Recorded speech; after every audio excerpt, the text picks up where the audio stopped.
કાલે રાત્રિના સમયે મને રામપરાના સરપંચ, ભેરાઈના સરપંચ, અમારા આગેવાન ગૌતમભાઈ અને બીજા આગેવાનભાઈ અર્જણભાઈના ફોન આવ્યા કે આવતીકાલે પીપાવાવ પોર્ટ દ્વારા તંત્રને આગળ કરીને એની જે લાઈન છે એમાં મીટર નાખીને કામગીરી કરવાના હોય તેના અનુસંધાને તંત્ર દ્વારા તંત્રને આગળ કરીને કામગીરી કરતા હોવાના કારણે ધારાસભ્યની વાતની જાણ થઈ.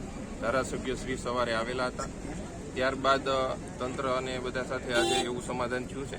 ખરેખર તો હકીકત એવી છે કે આ જે રોડ આપણે અત્યારે જે ઊભા છીએ એ રોડ ઉપર જ્યારે એક કૂવો હટાવવામાં આવ્યો, રોડ બનાવવામાં આવ્યો ત્યારે એવી શરત હતી કે પીપાવાવ પોર્ટ આ લાઇનમાંથી એમને પાણી આપશે અને આપતા હતા. પણ પછી એવી વાત આવી, દિવસો જતા એ કનેક્શન કાપી નાખવામાં આવ્યું અને 9 ગામમાં જે દત્તક લીધેલા છે એને પૈકીના ગામ છે અને આ કનેક્શન કાપી નાખવા ત્યારે ધારાસભ્યશ્રીએ ફરીથી કનેક્શન જોડાવેલું હતું. ત્યારબાદ ફરીથી આ મીટર લગાવીને તંત્ર અને પુરવઠા વિભાગ અને પોલીસને આગળ કરીને તંત્ર આગળ રાખીને પીપાવાવ પોર્ટ આવી કામગીરી કરતું હોય તો ક્યારે પણ ચલાવવા ન હોય. એટલે ધારાસભ્યશ્રી પણ અહીંયા હાજર આવેલા હતા. ત્યારબાદ પીપાવાવ પોર્ટના લોકો અહીંયા આવીને એવી ખાતરી આપેલી છે ફરીથી અમે એક મિટિંગ કરશું, ગ્રામજનો, આગેવાનો, સરપંચો અને જે કાંઈ મિટિંગમાં સોલ્યુશન થાય એ રીતે કામગીરી કરશું. હાલ તેઓ ખાતરી આપીને ગયા છે કે હાલ અમે આ કામગીરી જે લાઈન કાપવાની અથવા તો મીટર લગાવવાની કામગીરી છે એ અમે નહીં કરીએ.